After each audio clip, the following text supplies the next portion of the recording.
بسم اللہ الرحمن الرحیم.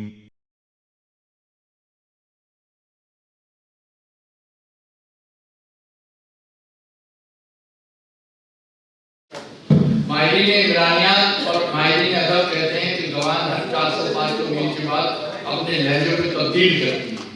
اس کے انداز و بیان میں کچھ تبدیلیاں ایسی آتی ہیں. آئیے ایک چھوٹا سا سنتے ہیں خاکہ زبانوں کی تبدیلی اور زبانوں کو گھماؤ پھیلاؤ کے بارے میں. اختر عالم انوی صاحب سے گزارش کروں گا جو اس سے تشریف لائے ہیں. یوٹیوب کے بلاگر ہیں اور سوشل میڈیا پہ کام کرتے ہیں، لابسٹ ہیں اور ہماری درخواست پہ دوسری دفعہ ہمارے پروگرام میں شرکت فرما رہے ہیں. یہ پہلے محبوب علی خان کی کتاب کی رونمائی پہ تشریف لا چکے تھے.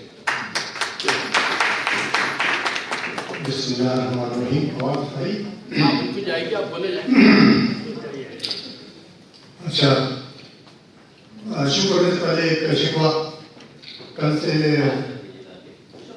مجھے پروفیسر مسعود صاحب کی ایک بات کھٹک رہی ہے، اس لیے بہت معذرت کے ساتھ آگے بڑھنے سے پہلے پیش حل کرنا ضروری ہے.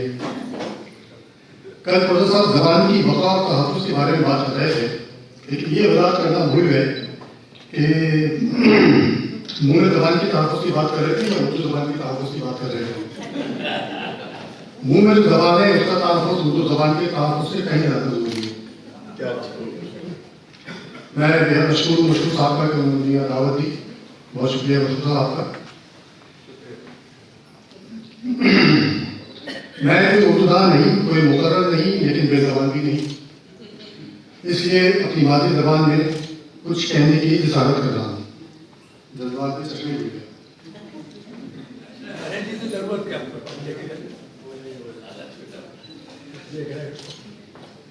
جی میں کہہ رہا تھا کہ میں کوئی اردو داں نہیں، کوئی مقرر نہیں، بے زبان بھی نہیں، اس لیے اپنی مادری زبان میں کچھ کہنے کی جسارت کر رہا ہوں. میری مانیے تو اردو زبان مختلف رنگوں سے نکلی سجی اور سروی زبان ہے، یا پھر یوں کہیے کہ اردو زبان 7 سروں کا پراسرار مجموعہ ہے جس کے سر موسیقی کی طرح دنیا بھر کے لوگ کچھ نہ کچھ سمجھ لیتے ہیں. لکھنؤ میں اردو بولیے تو یہ راج کماچ یا بہار رہتی ہے.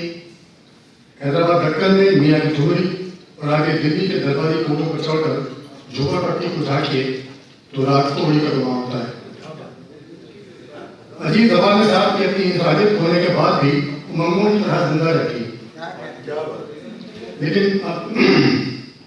شاید اس مجسمے کی طرح جو کبھی زندہ تھا لیکن اب بھولا جاتا ہے، یا پھر اپنے لہجے محاورے اور خوشبو کے بغیر بالکل ایسی زندہ ہے جیسے کوئی دریا اپنے کناروں پر ترسے. جدید اردو کے مخصوص لب و لہجے اور تلفظ کو ایک طرف اور رب کے حساب سے ذرا پرے رکھ کر دیکھیں تو دلی کے مخصوص طبقے نے مغل دور میں اردو کو اپنے الگ رنگ سے رنگ لیا تھا. یہ بیچاری شعبہ میں کارخانداری اردو کہلائی.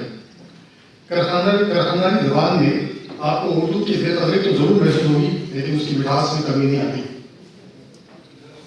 پرانی دلی میں برسوں تک کارخانداری اردو بولی جاتی رہی، لیکن اب یہ ناقائد ہوتی آ رہی ہے. البتہ نالکے کورنگی کراچی میں آج کے کئی کونے گزرے میں یا بیٹی کچھ بیٹھے پڑے مہاجر آپ کو کارخانداری اردو بولتے مل جائیں گے. کارخانداری اردو کے لب و لہجے کا ایک ٹکڑا سنیے جو شاید شادی کا دعوت نامہ ہے، جو اپنے مخصوص لہجے اور تلفظ سے اردو زبان کی شیرینی، لطافت اور کسی حد تک بے چابی کو ظاہر کرتا ہے. یہ دعوت نامہ ہمارے دوست امتیاز نظر صاحب نے لکھنؤ سے ریکارڈ کرتے ہوئے بھیجا ہے. 2 منٹ.